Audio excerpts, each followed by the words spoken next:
Welcome to Funeral Potatoes and Wool Mittens, a show for people who embrace the warm and cozy spirit of everyday living in the Midwest. From the blog Random Sweets, I'm your host, Staci Mergenthal. There's something special about a cookbook that doesn't just show you how to make a recipe, but it tells you where the dish came from and why it matters. That's exactly what you'll find in Sarah Peterson's new book, Dish and Tell: Recipes from the Heart. This Minnesota writer behind Vintage Dish and Tell blog is back with us today to celebrate the launch of her first cookbook. It's a collection of 75 recipes and stories from the heart of her family and 40 other families. We talk about her journey from blog to book, the stories behind the recipes, and the people who become recipe keepers in our lives. If you like handed-down, handwritten recipes with meaning and heart, you will feel right at home in this episode. Sarah Peterson, welcome back to Funeral Potatoes and Wool Mittens. I'm so happy that you're here again with me today. Thank you. I'm so happy to be here.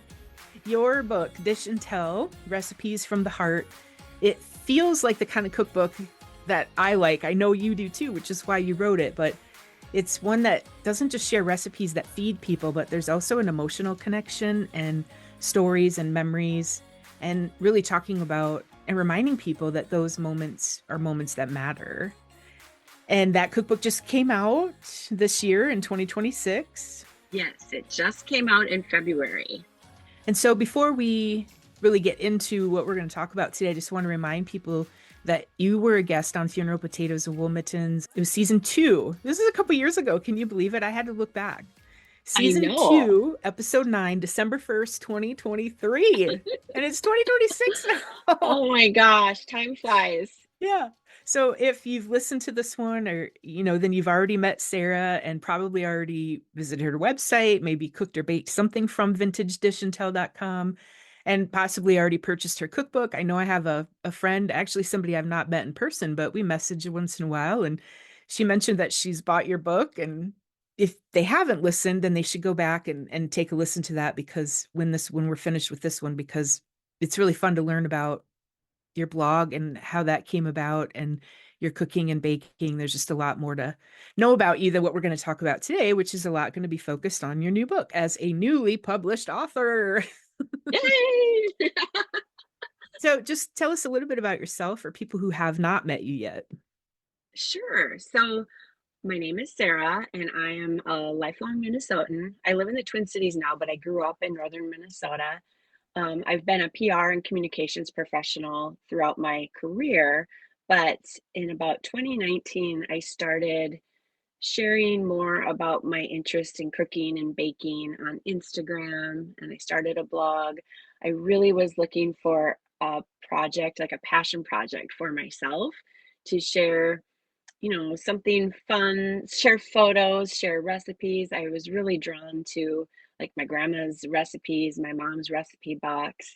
I'm a very nostalgic person, and I love pretty vintage dishes, handwritten recipes. And so that all sort of started to culminate on my Instagram and into a blog.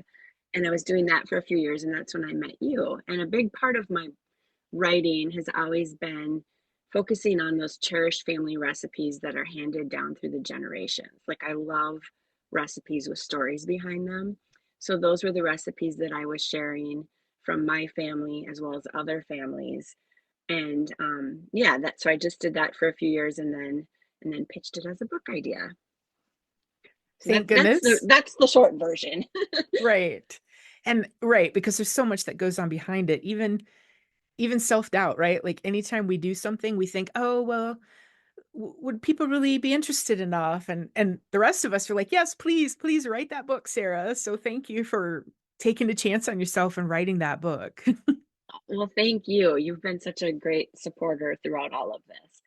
Yeah, it was really fun. Like, I didn't know when I started my blog, I think part of me kind of wondered what it could lead to.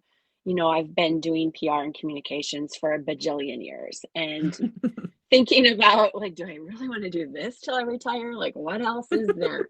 So I think blogging was a way to kind of help me figure out what's next. And I still don't really know, but the book was certainly something way in the back of my brain. And then with a little bit of encouragement from my dad, he was like just so proud of everything I was doing. And was reading all the time. And he said, well, this could be a book. And then I started to believe it a bit more and talk to some other people. And yeah, I'm just so glad that it all worked out.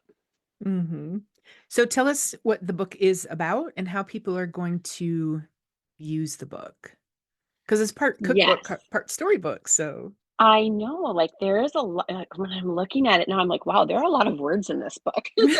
There's a lot of storytelling, and that was really Mhm. important to me because I should say too, like, I am not a chef and I'm not a professional cook by any means. I've never gone to culinary school.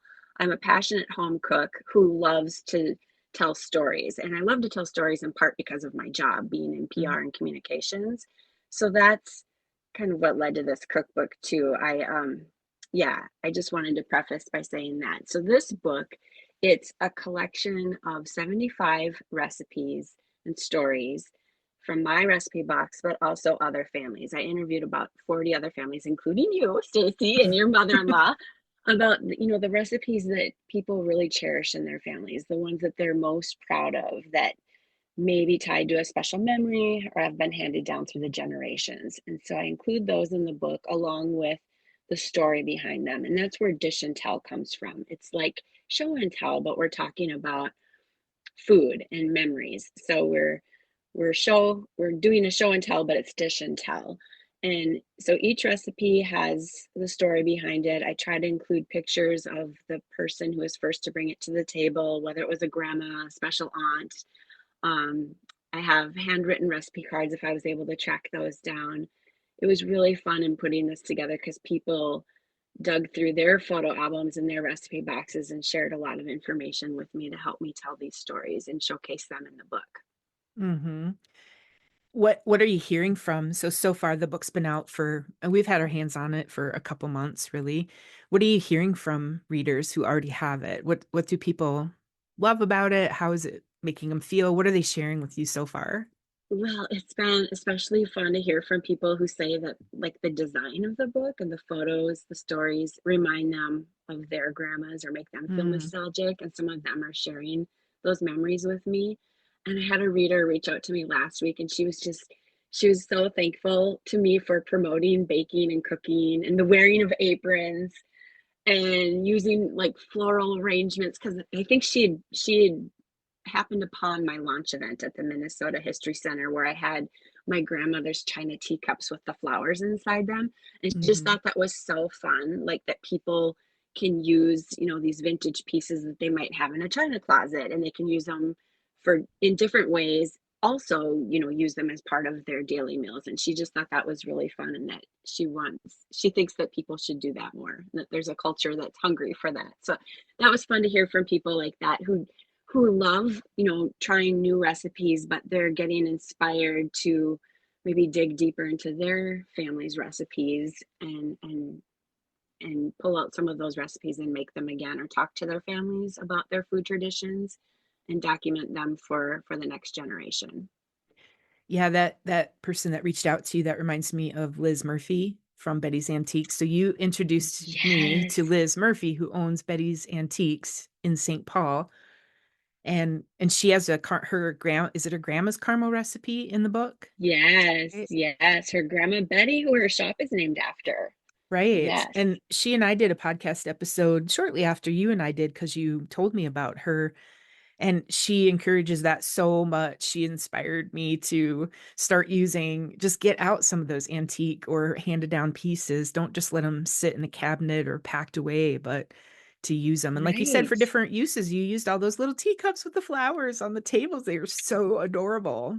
And that is something I think I'll just do now over and over for my events because people just love it so much. And it makes me happy to use these pieces because I mean, use them for holidays, but other than that, a few pieces I pull out here and there. But to find ways to use those dishes beyond just as part of a meal, I think that's really fun. Like to put a floral arrangement in them or like stack some books and like put a teacup on top that, makes you smile. I think that's just so fun Mm-hmm. and special. And you're right, Liz is such a great advocate for pulling out the china and using it Yeah. in different ways. Real quick, we can remind people at the end too, but your book is published and it can be purchased anywhere, really. Yeah, so it's published by the Minnesota Historical Society Press, and they have a great network of getting books out and about for people to buy them. So you can buy it through, your favorite book retailers' websites. So it's Barnes and Noble, Amazon, all of those. You can go directly to the Minnesota Historical Society Press to their website. It's also in a lot of independent bookstores in Minnesota. It's in a few Barnes and Noble stores. The Minnesota Historical Society has gift shops at places like the History Center, the Mill City Museum, and a lot of their other locations. I know it's at a lot of Kowalski's here in the Twin Cities as well. So it really depends. You might see it out and about, but if you have any trouble finding it, you can just find it online.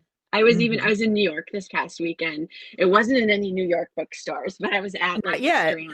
Strands is the big, huge book retailer out there, and I checked their website when I was there, and you could get it through Strand in New York City. So that was kind of fun to Okay. see.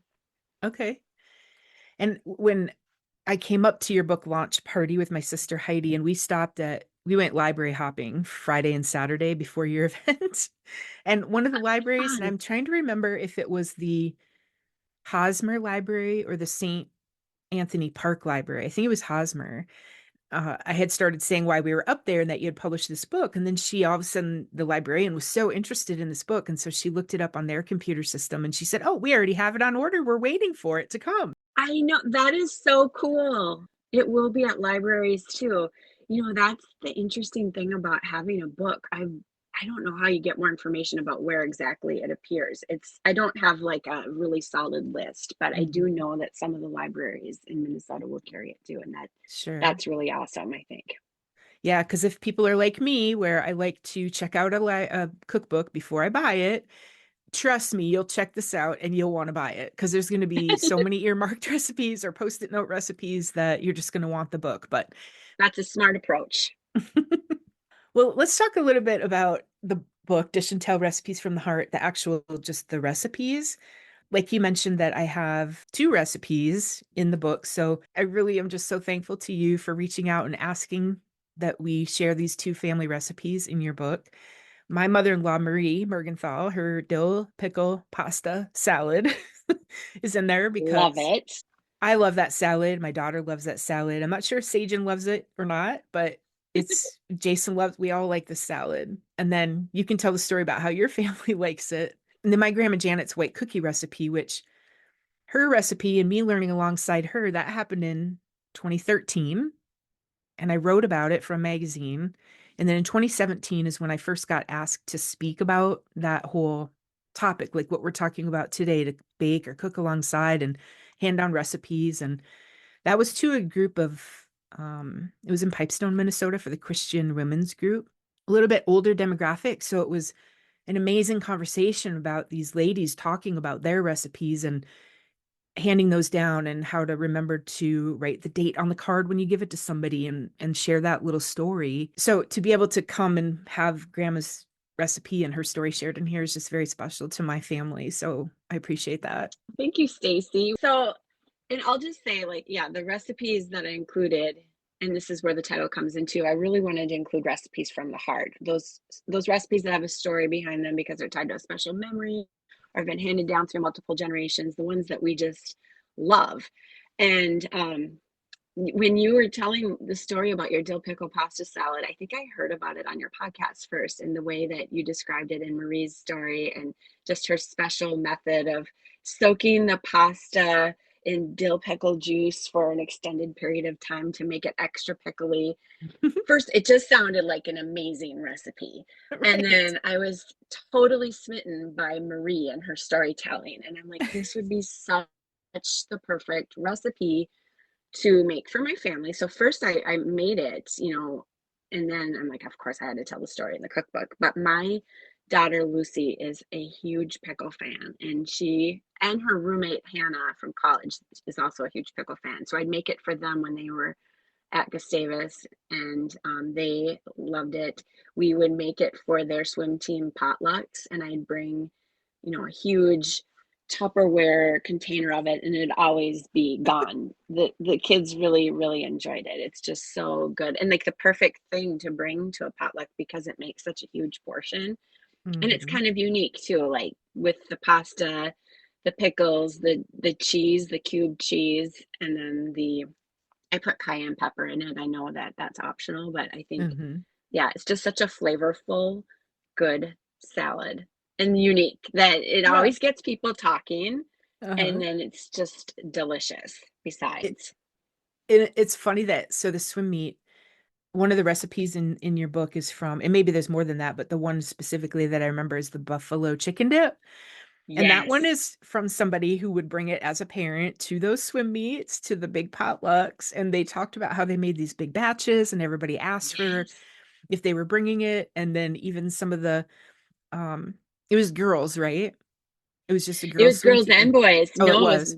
yeah, it was a huge team, 80 plus swimmers. So they'd have these Okay. massive potlucks after each home meet where families, the parents were asked to bring the food to feed the Hmm. swimmers, but also the families too. So it was just like tons of crock pots and all the salads you can imagine. It was quite an affair and I really miss those events. Oh, But I'm yeah, sure.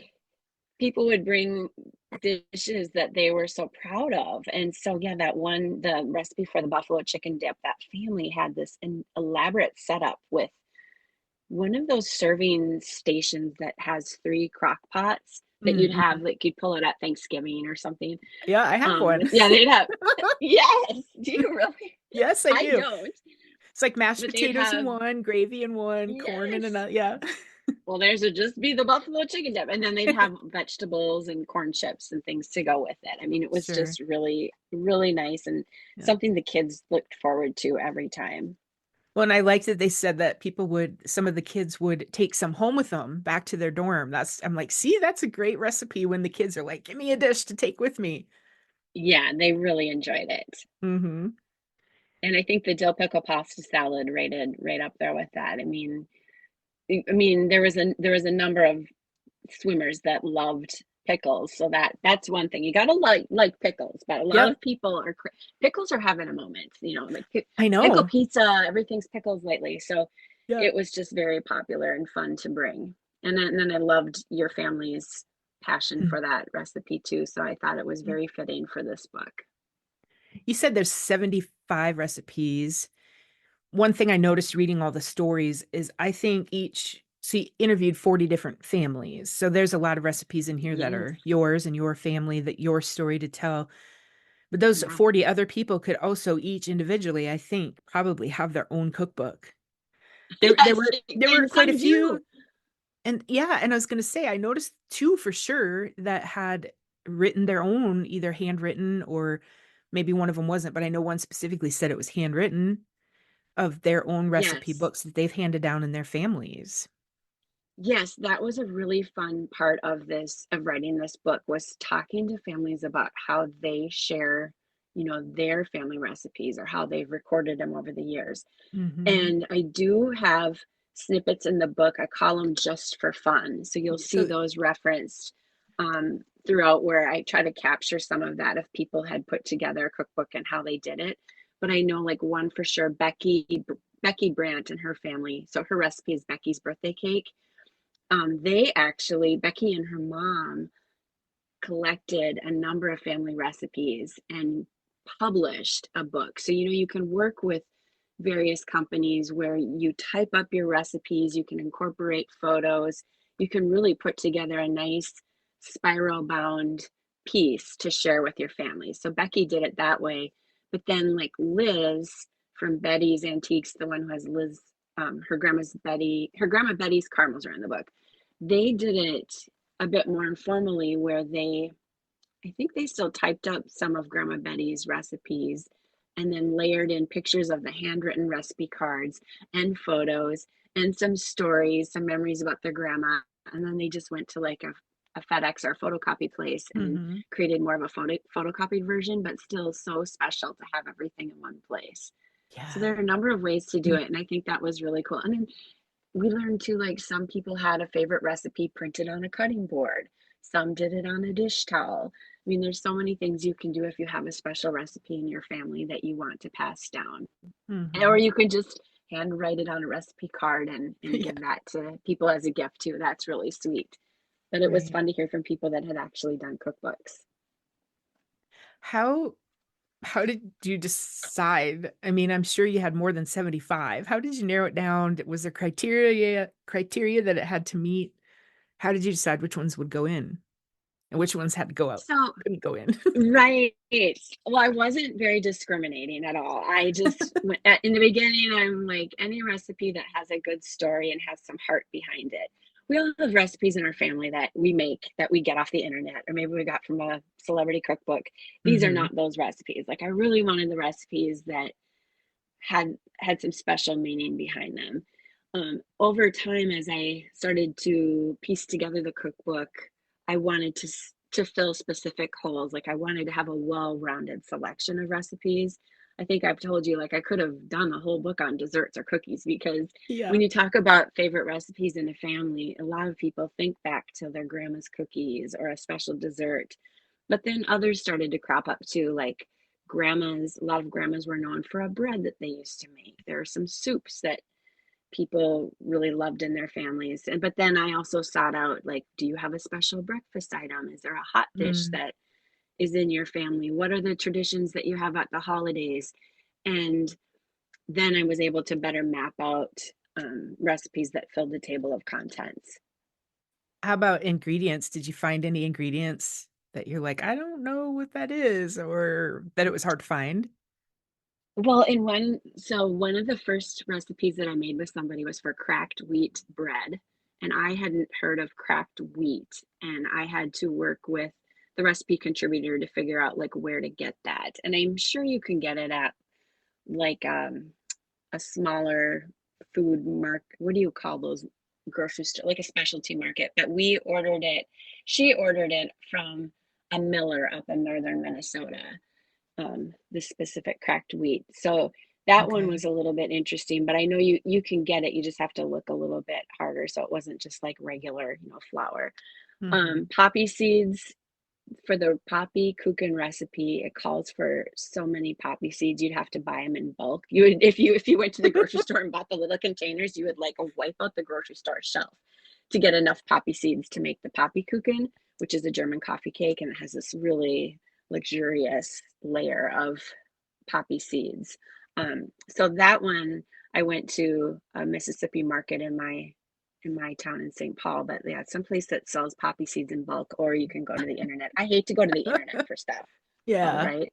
Yeah.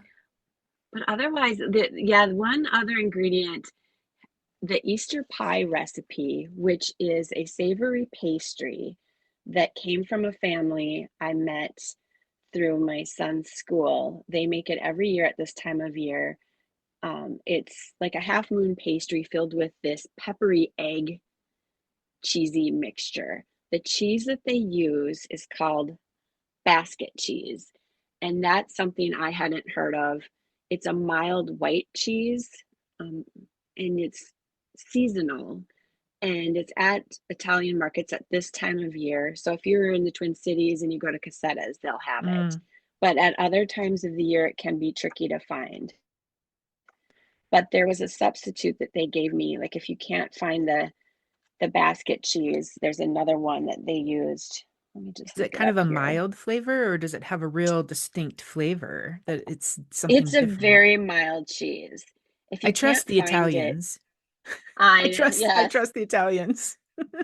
queso fresco is closest in flavor, or you could even use mozzarella, but either would have a Okay. slightly different flavor. So if you Yeah. can get basket cheese, that's the best. But yeah, like outside of the Easter season, after April, it would be maybe a little more difficult to find. And basket Interesting. cheese actually looks like a basket. I have a picture of it. I don't think the picture made it in the cookbook, but Oh, if you looked on my website or on my social media, you could see it. It's a pretty cheese. I don't know like how it's used beyond this recipe, like if they yeah. display it in some way, but it's Huh. got a distinct look about it too. It's That was interesting. really unique. And the Yeah. Easter pie recipe is really fun. I am hoping I didn't get to make it with the family, but they're going to be making it here in the next few weeks, and I hope to go Oh, yeah. observe them make it, and then I'll share some pictures on my social media if I do. Okay. I'm going to flip through the book here while we're talking, so it's going to be a little bit noisy. Sorry for Sure. people listening, but I just wanted, as we're talking about recipes, I'm like, oh, I made some notes, and I'm like, I really want to make Shannon's Grandma Helen's cinnamon coffee cake rolls. Those Yes. sound really good, and I like that Shannon, she got in the kitchen, and how she learned them was she baked these alongside. She is the epitome of dish and tell. Like she did Yeah, this years ago.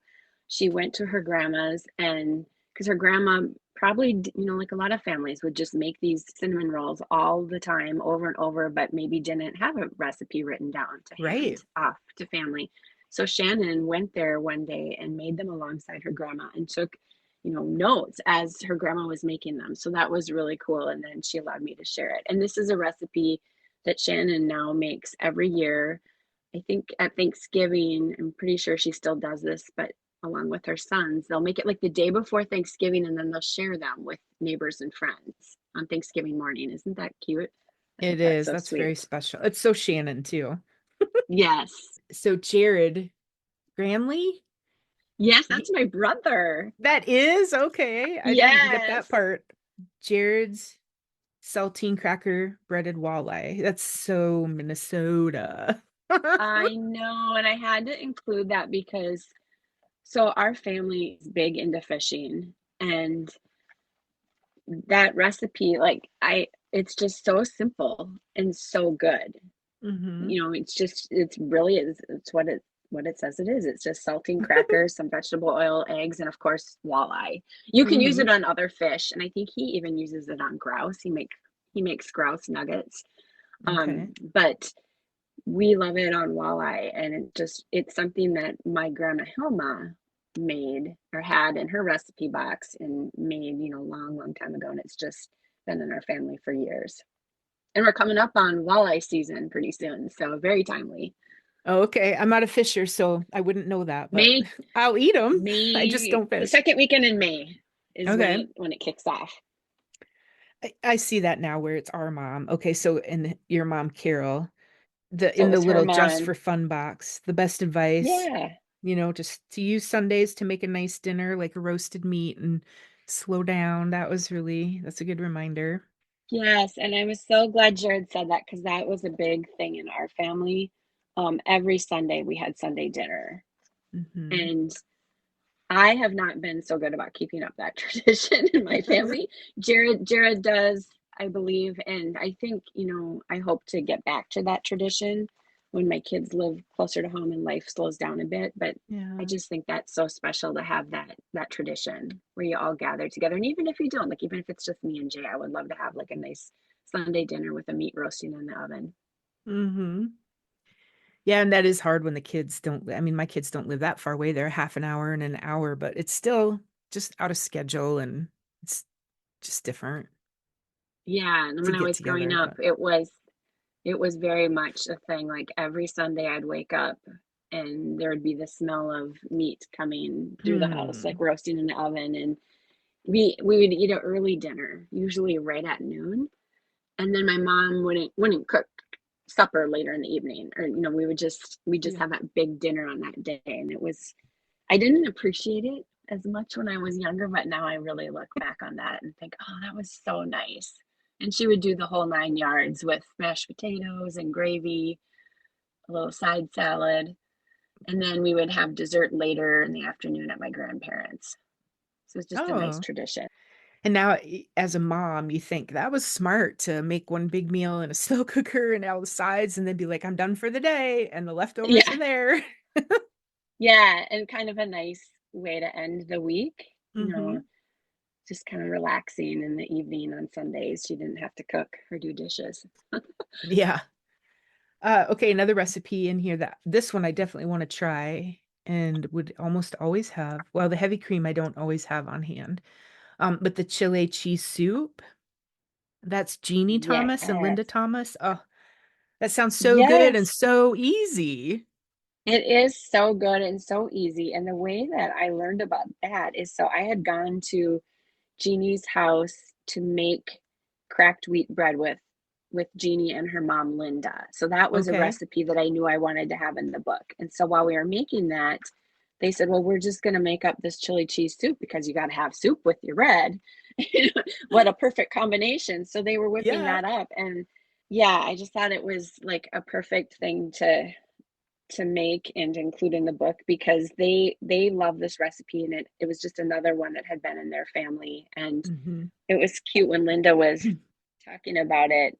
So Linda lives up in northern Minnesota. She's up in Moorhead, and she has another daughter, Jeannie's sister, who lives close by.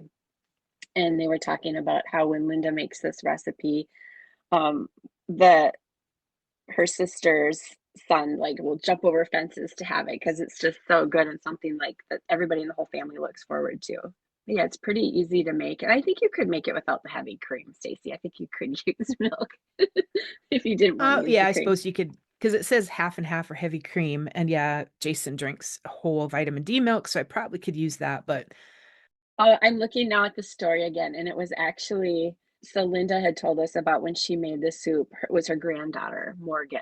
So mm, her grandchildren live next door, and yeah, Morgan, who was so excited, she like leaped over the fence into her grandpa's kitchen to get some of the soup. how It's just one lucky. of those things that's it's nice to have. You can have it for every day. You could add shredded chicken. You can zhuzh it up a little bit, but I like it just on its own with the Hmm. cracked wheat bread. The next page, I thought this was funny because it's the Get Well chicken soup with Grandma Ev's homemade noodles. And Yes, it's like, well, exactly, because I'm reading the story and my homemade chicken noodle soup is with does not have homemade noodles, but I call it magic chicken noodle soup because that's what my kids and my sisters, everybody calls it because it has those healing properties. It's like, I'm not feeling good. I need your magic chicken noodle soup. And this one has sort of that same story behind it. exactly. Well, I think you put so much love into making it. Like I'm sure that comes out in the soup and into the people that are consuming it. But yes, Carol is a neighbor of mine, and she was telling me, we were talking about recipes one day, and I was looking at her recipe box with her, and she was telling me about this chicken soup, and I just got goosebumps because to hear about Oh, how she takes like 2 days to make this soup, to prep the vegetables, and make the stock and then make the noodles. I mean, she plans it out. You could do it all in one day, but this was like just the way that she prepares it. And then the sweet story about how she got the noodle recipe from a dear old neighbor who used to live in our neighborhood, who they called Grandma Ev. It wasn't their yeah. grandma, but they called her Grandma Ev. I love the story so much. And Carol makes the soup, for people that have had a new baby or if they're struggling with something, she makes it as, a comforting gift, and she Yeah. packages it so cute too. She puts it in mason jars, but she does something really sweet that I hadn't seen done before. She takes a piece of fabric and puts it over the lid. I think there's Hmm. a picture of it in the book actually on in the intro to that chapter called Sentimental Soups and Grandma Bread. There's a Oh, little okay. picture of it. I'll show you right Oh, here. yeah, there we go. Okay. But yeah, she gifts it like that, and I just think that's so sweet. And that's Carol right above that picture too, and with her recipe box. Is that the hand painted recipe box that somebody was talking about in here? Or that's Yeah, not she her. Maybe has. it's something different. It might be so. That was another fun part of doing this book too, is seeing everybody's recipe boxes. And Carol has one that was from her family that was hand painted, and it's just gorgeous. And Hmm. that's something that I'm working on right now with Carol's daughter Emily. We have some boxes that Emily's helping me to hand paint that I hope to offer at some point because I think there aren't a lot of cute recipe boxes anymore. The vintage ones I love, but I haven't seen new ones that I really love. So I'm trying to come up with some that look like these vintage ones. I think that's because people are getting away from having recipe I boxes because they're getting know. away from having handwritten recipes, which is But why we you and should change I, that. yes, why you and I keep talking about this because we think people should go back to all of that. Exactly. Well, and I So, think that there's really a trend. My kids tell me too. It's called going analog. People are yeah, trying to get away from their phones. They're returning to yeah, grandma hobbies like knitting and exactly. crocheting. So I'm hoping that there could be a return to handwritten recipe cards and recipe boxes. And even if it isn't like a big, huge trend, it can live in tandem with, the stuff that you're Mm-hmm. doing on the internet. Like in my world, I of course use the internet for recipes. I have cookbooks. I have binders of things I've printed out. But like when I'm feeling nostalgic and want to cook a recipe from my mom, sometimes it's fun to go to that recipe box and use the Mm-hmm. handwritten recipe card.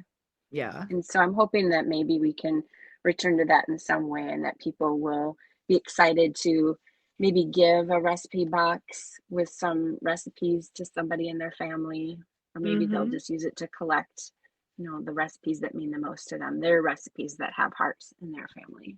Yeah. The chocolate chips shortbread cookies from your family. I've eaten those twice now, once at the book launch, once at your party in New Ulm. I love them. Very, very good. Yep, that was one of the first recipes. That is the first recipe I shared on my Instagram when I started my Vintage Dish and Tell Instagram, because Okay. they're just a simple, delicious cookie that have been in my family forever. My mom would always make them for me. They'd be at family events, graduations, the holidays, and now I make them for my kids and they love them. Hmm. Yeah, not too many ingredients, but they taste really good. And Yeah. so this Grandma McMahon's potato dressing, I'm like, potato dressing? And so I read through and it isn't actually dressing, but it's a very interesting way to make a potato dish that I think I would really love because when do you not like a potato dish? I know. Have Sounds you ever? I've never no, heard of potato dressing. no, And but Mary I would Kay make reached this. out to me and I was just so curious about it. So it had been in her family for a long time. And actually, she hadn't made it until recently, but we were talking a lot about it and decided it could be a fun story to share. But Well, cousin Eddie. I cousin mean, cousin Eddie Eddie, had the recipe and then he finally shared it.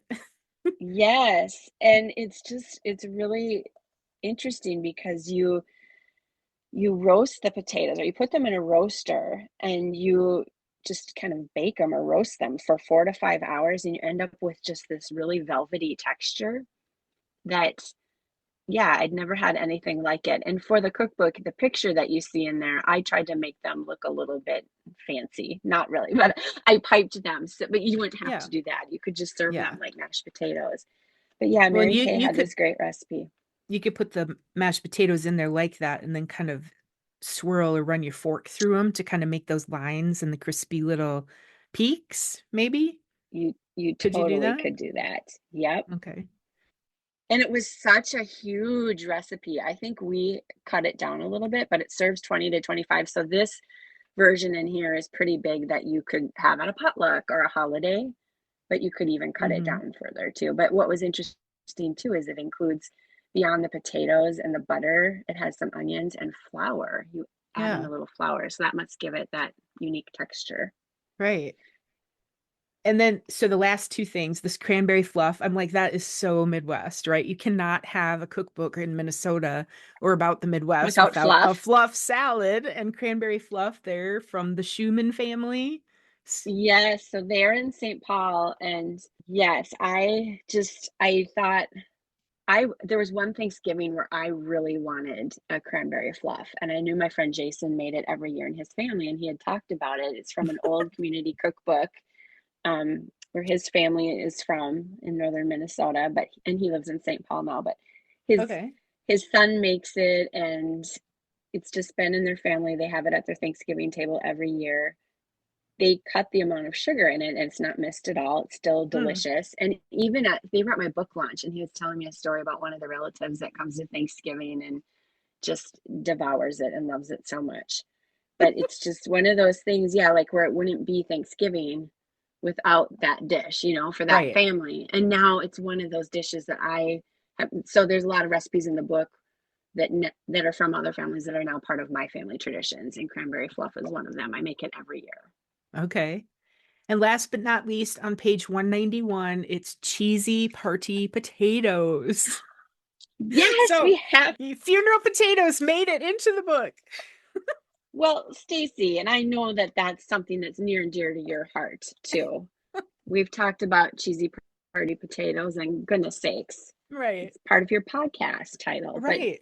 yes, like everybody loves cheesy potatoes. And what I did for this version is I combined three different versions from my mom, my husband's mother, and then my grandmother. Like I just took all of their recipes and figured out a way to kind of mash them up and do a mashup. Ha, no, no pun intended when we're talking about potatoes, a mashup. Potatoes, yeah. But yeah, so my mother-in-law, her recipe is for party potatoes, and that's the one that has the O'Brien hash browns. So there's already some chopped up like green and Mm. red onion in them, so you don't have to do any additional chopping of onions and such. And then Hmm. my mom's recipe, which I think you included the first time we talked on your podcast, but it was from Kemp's sour cream Yes. originally, and it has like a lot of sour cream in it, and the can of cream of chicken soup, which is Hmm. in a lot of these recipes. And then the part from my grandma's recipe that I incorporated was the 2 cups of crushed sour cream and onion flavored potato chips on top Yeah, perfect. instead of crackers, and that's very tasty. But yeah, I Hmm. love those potatoes. Yeah. When you think about all the dishes that you made, I mean, I'm thinking about holy cow. So she had to make all 75 of these recipes. Some you made more than that, more times than just the one time. I know I heard you say that. And I mean, you had to wash a lot of dishes. Is there one recipe that is like the messiest where you're just like, oh my God, my counter was full and I had an hour's worth of dishes to do? You know, so I will say that most of the recipes are pretty straightforward and uncomplicated, but I think there's one that stands out that had me thinking that exactly like there, oh wow, this is a lot of dishes and a lot of steps, and that would be sandwich loaf. So Oh, I'm I sure. could go on and on about how much I love sandwich loaf, but that's the recipe that has the Pullman, the long rectangular bread loaves that you slice horizontally and you layer in different salads, encase the whole thing in cream cheese, and then decorate it with fruits and vegetables. I think that why it resulted in so many dishes is that I make all the salads from scratch. So the egg salad, the chicken salad, the pimento cheese, that so when you're making all those salads and then you do the layering and then you have the cream cheese and then I would chop up all the vegetables to adorn the outside. That was just like a lot of things going on in my kitchen. I will say you can make it a lot easier if you just buy the salads from the deli. So if you buy deli salads, that would be one way to make it easier on yourself. Mhm. It's just you gotta plan for it. Gotta have enough Right. mixing bowls. Right. And I mean, even just you're doing your egg salad, you first have to make hard-boiled eggs. So there's so many steps even just to make one of the salads. You have to cook chicken if you're doing chicken salad. True. Yeah. Anytime you do like egg salad or deviled eggs, it's you got to plan for that a little bit. I personally like love the process of hard boiling eggs and cracking them and peeling them. I find it sort of therapeutic, but it is a lot. So yeah, when you're Mm-hmm. making egg salad in There's just a lot of particular. steps to that specific recipe then. Yeah. At least it was one of your own. It wasn't somebody Right. else's and you're like, "Why Oh did I include yeah. this?" I know. I don't know the others that people gave me weren't like no, not too complicated in terms of like a lot of different dishes or ingredients. Hmm. There's some like flamasa. It's a Danish pudding where you have to use a lot of eggs and you have to separate them. Hmm. You use the egg whites for one portion and you use the egg yolks for another. It's not complicated. It's just like being focused so you're not getting any eggshells in your egg whites, that kind of thing.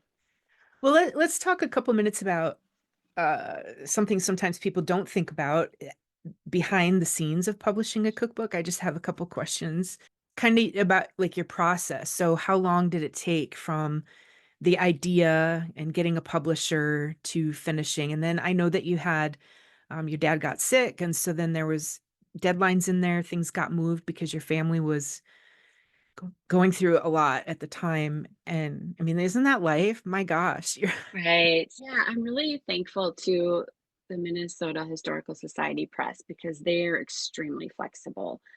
I don't know, like with other cookbook publishers, if it would be the same, like if you'd be on the same timeline. But I had Mm-hmm. a couple of years to do this, which when I started, I'm like, a couple of years, I want this done now. And I thought I would get it done a lot faster, which makes me totally laugh now because when I got into it, I mean, it's a lot of work to begin with, a lot of organization, a lot of steps. And then yes, my dad did get sick and I had to delay my deadline by about 6 months or so. And but overall it probably took 2.5 years total from start to finish from the time I pitched it to the time I handed in the manuscript. But then Okay. once you hand in the manuscript too, like I handed that in about a year ago this week. So a year ago, March of 2025, then it's a whole year before the book comes out because it goes through a few phases of editing, then design, and then Mm-hmm. proofreading. And yeah, it's quite a process. So it's been 3.5 years basically since you had the idea and pitched it. Right. Yep. Did you have a process for like testing the recipes? Was it Saturdays your testing day, or did you just kind of willy-nilly when you I could? wish I did. Yeah, so that's where this is different than a traditional cookbook too, because and I've learned a lot about cookbook publishing throughout the past few years. I've listened to a lot of podcasts and talked to other cookbook authors. Um, Typically, like the big time cookbook publishers, they'll have like a team that will do recipe testing or a very Mm, rigorous process. This one was a little bit different because of it's a smaller publishing contract, but also it's a different kind of cookbook. So this cookbook, I'm using other people's recipes that are tried and true, like they've been making them for mm, years and years, and so that there was a level of trust there that I was already getting a recipe that may not need to be tested rigorously. However, mhm, I did make every recipe more than once, and at times I tried to make them alongside the recipe contributor to learn about their special tips and tricks that may not have been written down in the recipe. So there was a lot of going back and forth, whether I was with them in person or over the phone and email, just making sure that I was describing everything in a clear and concise manner and then having them mhm, approve the written version. And then there were folks at the publisher too that went through and made a few of the recipes. But for the most part, my recipe testing, I was not organized like on a specific day. I would just kind of go story by story and make the dish at least a couple times, once like to try it out and then another time to photograph it, because that mhm. was another thing with my book. Like at the onset, I was tasked with taking all the pictures, which is complicated, when you're writing and you're doing the recipes and then to try to take it to make it knowing you're going to have to photograph it and make it look good. That was a lot. So, yeah, Yeah. I did end up making everything a few times. One thing too that I think is important, and it's good to know because somebody asked this, I think, of you the other night at the book signing. The recipes that are in this book, they're the tried and true, and you didn't change anything. So the way people gave you the recipe, this isn't about adjusting or testing and making changes to make it better or different. This is the way people sent you their recipes. That's Right. really a I cool really thing, wanted to unique about this stay too. true to how they made them in their family. Mhm. If I did anything different, you'll see in some of the tips, there might be something that says Sarah's tip or Sarah did this different. And I think of like Becky's birthday cake. That's a cake that's an angel food cake with layers of sherbet inside, and then it's whipped cream on the outside dotted with M&Ms. I did it a little different. Like I suggested you could use different color sherbet or you could get different colored M&Ms based on the season. You could Yeah. tint the whipped cream. So if I had some other ideas along the way, I added them in, but not in like the actual recipe. I put them kind of off on the side as tips. Let's talk about the photographer. Give her a shout out because I follow Yes, her on social media yes. now. Her work is beautiful. And there are a lot of people behind a book. So I want to have you just tell me a little bit about her quick. I would love to talk about some of the people that made this book possible. And Rachel White of Set the Table Photography and Food Styling is amazing. So I met her late in the process. I mentioned when I signed on to do the cookbook, it was under the intention that I would take all the pictures because I really wanted to capture these recipes in real life and not Mhm. have them be in a studio like a lot of cookbooks or too stylized. The further I got along in the process, I'm like, wow, this is a lot. And some things are really hard to photograph, like meatballs. Yeah. Food Some isn't, it just isn't photography pretty. food photography is hard. It is It is hard. hard. And so I had no, I knew of Rachel. I heard her on another podcast and was following her on social media. And she just sounded like a really sweet person to work with, very talented. I knew that she had that food styling background in addition to photography. So I met with her, told her what I wanted to do. Really, like at first, I thought if I could afford to have her come and help me shoot a few recipes, one that would be on the cover, and also get some headshots of me because I needed some pictures. Mm. And so we started there. And then the more I talked to her and learned about what she could do, and the more she learned about my book, it grew a little bit beyond that. And she shot probably 7 or 8 of the recipes in the book. We did some, I guess they're called lifestyle shots around my house with me and my dishes and my Mhm. recipe boxes and my community cookbooks. And that was really fun. And I'm just really thankful that I had her be part of this because her job, her career, she does a lot of food styling, and that's a unique career in and of itself, where she'll go to these food manufacturers in town that are doing big time photo shoots of products, and she'll make sure all the food looks pretty and that it's on a pretty plate, that the lighting is capturing it in just the right way. So she's Mhm. very, very talented in that regard. And then to have photography skills on top of that, that Yeah. was so helpful. I mean, she just came to my house a couple days, 1 week, and we just that week my kitchen was insane. There was so much going on in my kitchen, so many dirty dishes.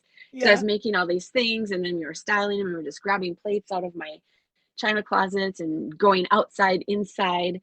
My dog's running around. It was wild times, but I'm so thrilled with how everything turned out.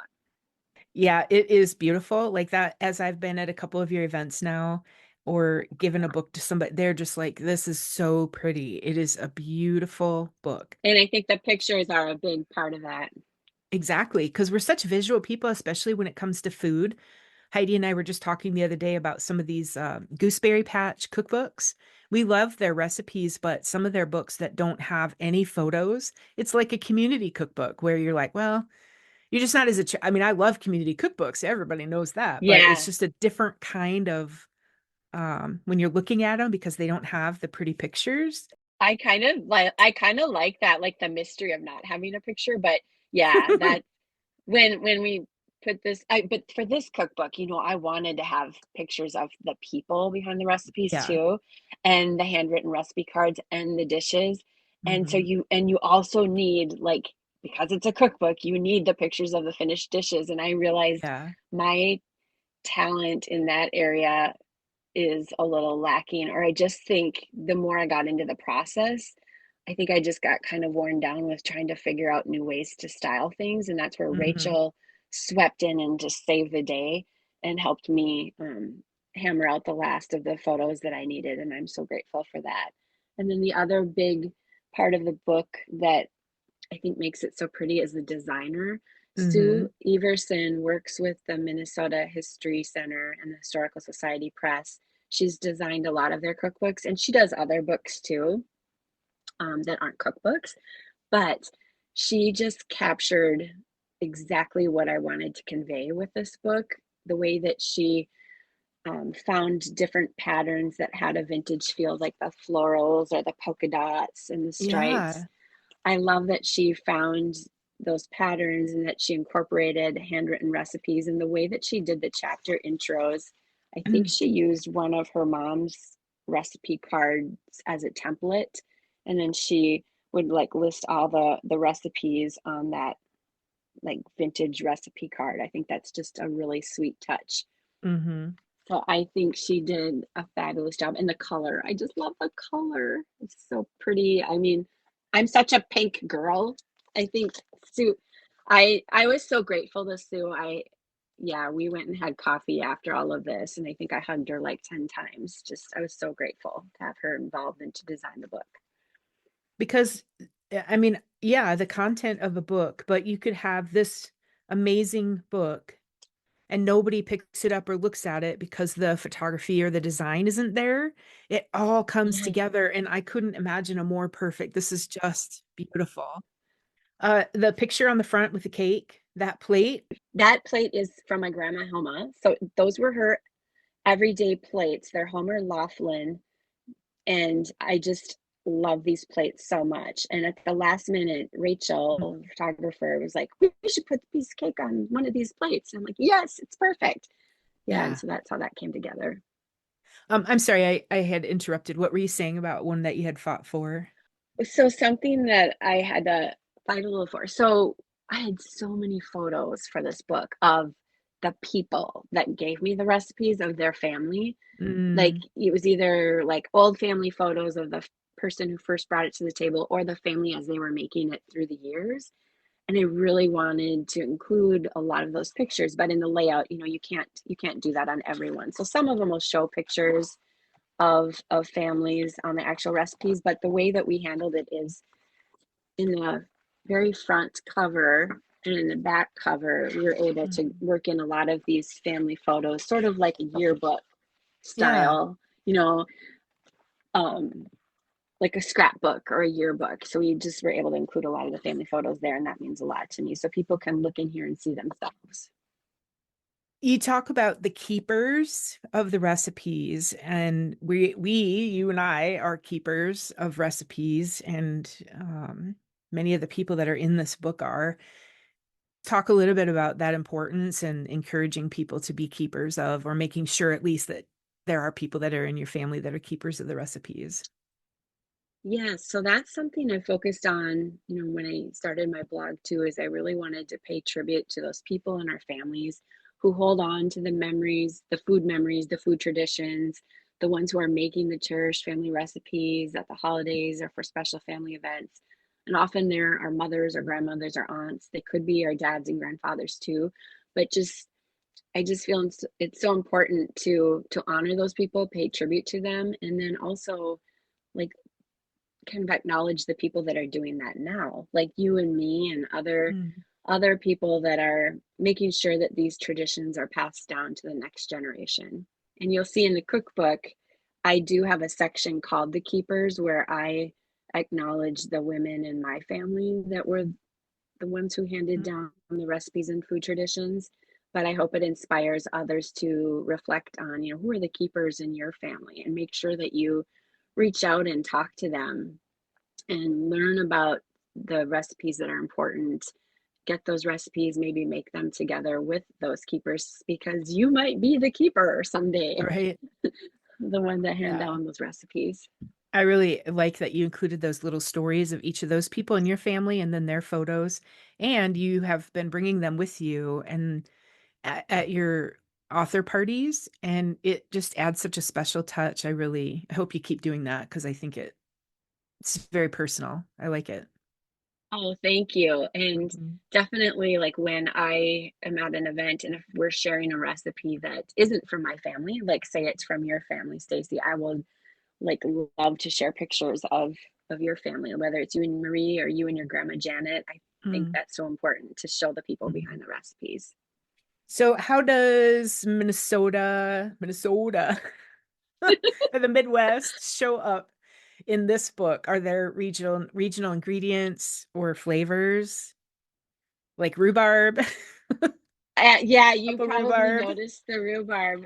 You know, it's very Minnesotan because I'm Minnesotan, right? So, and that's all I know is Minnesota dishes and culture. So I think, yeah, of course, there's a hot dish, and you'll see Minnesota reflected in a lot of the recipes and the cheesy party potatoes. Hmm. I did put a section in the upfront called Midwest Pantry Powerhouse Ingredients, where I didn't want to poke fun at a lot of the things we have in our pantry, but more like just, yeah, they are what they are. And it's just, we do use a lot of things like top the tater or spam Ranch and dressing. things, ranch dressing, condensed soups, jello, and it's totally fine. Like I acknowledge that a lot of really good home cooks take shortcuts and they might have like a box cake mix. There's nothing wrong with that.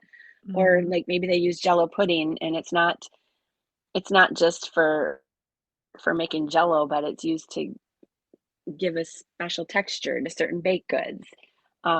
So in terms of like Midwest and Minnesota, yeah, I think there's some ingredients that are definitely very Minnesotan that you'll see in the book.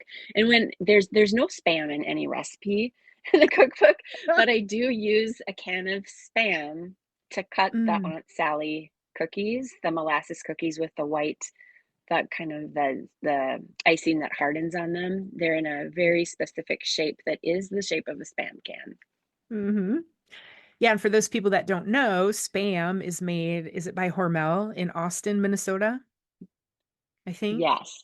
So Yes, it it's is. very Minnesotan, even though I don't keep that as a pantry staple, but No, I know my family did when I was growing up, and we'd me often too. have it fried on a sandwich or on toast. And my dad, even in his later years, he loved that. That was one of his favorite things. I do like it. I just don't make it very often. So my spam that's in my pantry is solely used as a cookie cutter. My can of spam. It's just used to cut my Aunt Sally cookies. Yeah. We growing up we had Spam in our diced up in our macaroni and cheese. I think that's kind of a normal That thing would be around here very too, tasty. but in our macaroni and cheese with some canned peas. I remember that. Oh wow. Is there a recipe in there that feels more daring for a Midwesterner? Because there are a few recipes in there that have ties and stories that aren't really Midwest. Yeah, I think there's a couple, like a curry. It's the Parsi scrambled eggs. That one is on page 18. That one people might think is a little bit daring just because, and it's so delicious. It's just like really flavorful scrambled eggs, but it has some green onions in it, some turmeric, garlic paste. There's some chilies, some cilantro, but it has a base that you saute in a pan with plum tomatoes, and then you add in these other vegetables and some spices before you add the eggs. So that one might seem a little daring, but it is so delicious. And then there's Mm, a recipe for kimchi jjigae, which is a Korean stew that it can be spicy, but you can really adjust the spice to your preference. But that one might seem a little out of the norm for a yeah. Midwestern cookbook, but it's a really sweet story behind it. One of my friends, Kim, she's an adopted Korean. And when she was adopted, her Midwestern parents, her mom tried to make different Korean dishes, but this was, several years ago where they didn't have access to all the ingredients that we do now. Hmm. So Kim kind of jokes about like her mom would make things Minnesota spicy or, like not exactly the way that Kim makes the dish today, but Kim really Yeah. took it upon herself to learn more about her Korean heritage. She traveled to Korea. She had the opportunity to taste a lot of different Korean foods, and she Mhm. loved this stew. So she mastered making it, and now she makes it for her family and her kids. And so she is truly a keeper and passing on this tradition and this dish. And it's very tasty and such a good soup or Yeah. stew. And we have such a mixed, I mean, we have so many cultures. And so even though we talk about Midwest food or comfort food, if you go to Minneapolis or St. Paul, the whole Twin Cities, you're going to get all kinds of different cuisines. We don't, you're Right. not going to go and get tater tot hot dish from many restaurants. It's Right, We have a right. pretty good restaurant scene up there. Hmm. So I think like this cookbook is a combination of both of that. It's like honoring a lot of the dishes that you might be familiar with, that you might have seen in your past, but it's also new things too that have some sort of tie to the Midwest or to Minnesota Yeah. Even if and the it's people just the that are people. here. Yeah. Person. Yeah, Yep. the people. Yeah. Mm-hmm. Yeah. All right, Sarah. Well, I'm going to ask you a couple more questions to kind of wrap it up Sure. here. And I want to know what you're hoping, what you want readers to carry with them after reading this book.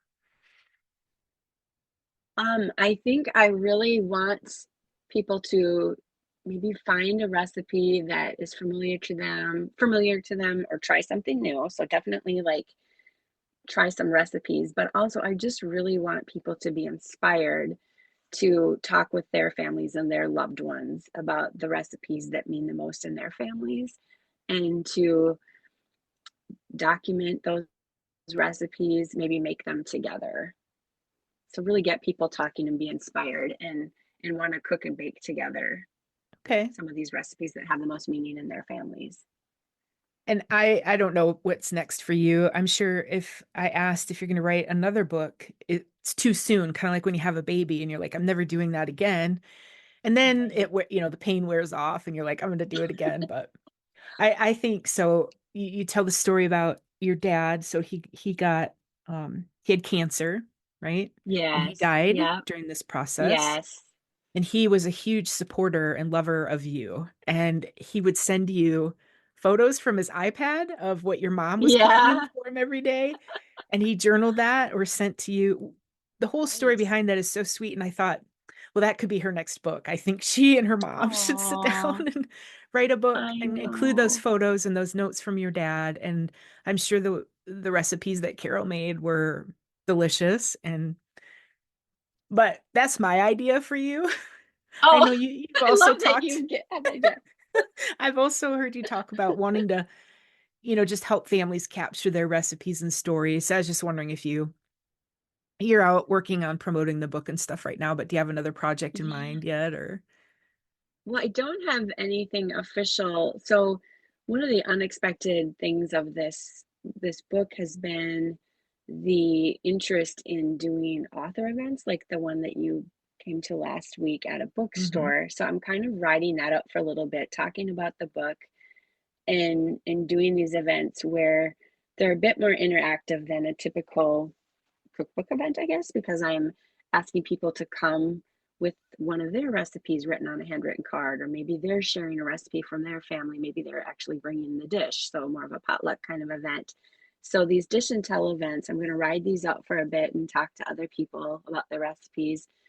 And then I do want to figure out a way to help families record and share their recipes. So I'm exploring printing recipe cards. I've already done that, but I've been giving them away up to this point. Yeah. I have recipe cards that match the book.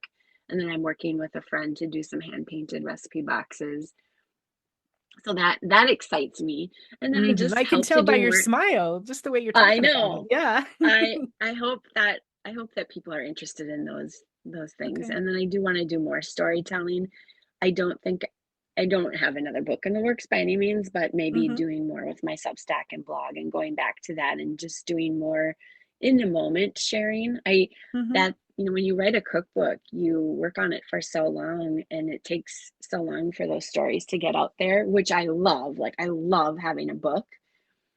I think it would be fun also to do some more things with the blog and my Substack so that like if I make something really great this week and I'm excited about it or I have a really great Hmm. story to share, then I can get it up there in a More faster real manner. time. Yeah. Yeah. But I Uh, love your ideas. Keep them coming. I would love to know what I should do next. where where can people find tell people where you are on social media, Substack, your blog, and then if that's where they would find where you're going to be next. I know you have different dates and Sure. more will be added, so to just say them now Yes. wouldn't do any good. Yes. So people can definitely always go to my website, vintagedishandtell.com. There's a tab for events, and I'll put all the events there. And if there's a link for more information, if people have to register, they can go there. I also try to share at least once a week on my Facebook or Instagram the events that I'll be having. People can always find me on Facebook or Instagram. My handle is at Vintage Dish and Tell. Same, and for Substack, it's Dish and Tell. And if people aren't familiar with Substack, you can get to it through my website or through Okay. my social media too. Okay. And the way that I use these things, my social media, I post a few times a week. I might be posting about what events I'm going to be at, what I'm cooking that week, some cookbook highlights. And then Substack is more, I try to do a few recipes every month. Right now, I'm really focusing on things that are in the cookbook, but I think pretty soon here I'll transition and have some new stories there as well. Okay. And if somebody wants to schedule you to come to do an author talk or something like at a museum or a bookstore, who do they contact for that? They can contact me through my website or just send me a direct message on social media and I will respond. Okay. I think that's about it. But just everybody to remember, you can get the cookbook pretty much anywhere, a lot of places in person. If you don't find it at your indie bookstore, you could ask, request them to get it. Same with your library. If they don't have it, request. Of course, you can always order online. I think you can order online from the museum, right? From the museum Yes, gift you store. actually can through, if you go to the Minnesota Historical Society Press, their website, they do have a place where you can order the book directly That's from right. them. From the press. Yep. And it makes a great gift too. So that's kind Oh, of I would fun. love to, yes, that's Yeah. something I would love to say too, is that I hope that people do gift this. I think it makes such a nice gift for Mother's Day or Hmm. for weddings, wedding showers. I think it would be so sweet to give to somebody along with a set of recipe cards or with an invitation to Dish and Tell, with one of their recipes. Yeah, definitely. I think it's just a really fun gift idea. And I've heard from a lot of people that are doing that. They're buying multiple copies to give to their kids or to give as wedding gifts this wedding season. That's really fun. Well, do you have anything else you want to share? Well, I just want to say, like, this whole process, I'm so grateful for all the new people that I've met and connected with, including you, Stacy, and your Oh, family and your mother-in-law. It's just been such a treat to get to know people, to talk to them about their favorite recipes, their memories, their food traditions, to have people like invite me into their homes to cook with them or to yeah. peek inside their recipe boxes, look through their cookbooks. That's been a really fun surprise. Like it just like people just open up when you start talking about food and favorite recipes. And it's been Mhm. just wonderful to get to know people in a different way and to meet new people. Thank you for, I mean, you're celebrating all of these recipes and stories. And not just yours. So that's what's so special is that you're not just sharing your recipes and stories, but you understand the value, but I mean, you go out and talk to other people, which I think is really special that you included them, including me and my family in your book. Like I always say, you just, I love doing my podcast too, because I get to talk to people that they don't have a cookbook out there, but I now make Mary's meatloaf because Christiane's mom makes the best meatloaf and glaze that ever was on this earth. And I never would have gotten that recipe from some fancy cookbook. So Exactly. learning from these people that just do everyday cooking and baking like we do and we love, it's so special that you included that in your book and that you saw that you would include it. You know what I'm trying to say? Like you wrote a cookbook, but you reached out to include. We're so much alike in the types, yes, the types of recipes that we're drawn to and the things that we want to cook. I mean, I love learning from other passionate home cooks about what they're enjoying in their home. Yeah. We have so many places to get recipes these days. And Mhm. I don't know, I think there's just something so special about those recipes that have a story behind them, or Yep. that if it's from somebody you can just relate to it better. And, well, if Mhm. their family likes it so much, I'm sure my family would like it. And that's Yeah. just been really special. And those are the kinds of recipes that I want to highlight and showcase. Yeah. Well, it's a beautiful book, so I hope people will go out and check Well, it I out. appreciate you. Thank you so much. Thank you, Sarah. Thank you for listening to this episode of Funeral Potatoes and Wool Mittens. If you enjoyed this conversation with Sarah Peterson, be sure to go and check out her book, Dish and Tell Recipes from the Heart, and her blog, vintagedishandtell.com. You're going to find a lot of great recipes and stories there too. If this episode reminded you of a favorite dish or a recipe keeper in your life, I would really love to hear about it. So reach out to me, leave a review, or share this episode with a friend or with the keeper in your life. Until next time, keep baking, keep sharing, and keep making your stories matter. I'm your host, Staci Mergenthal. Sweet wishes.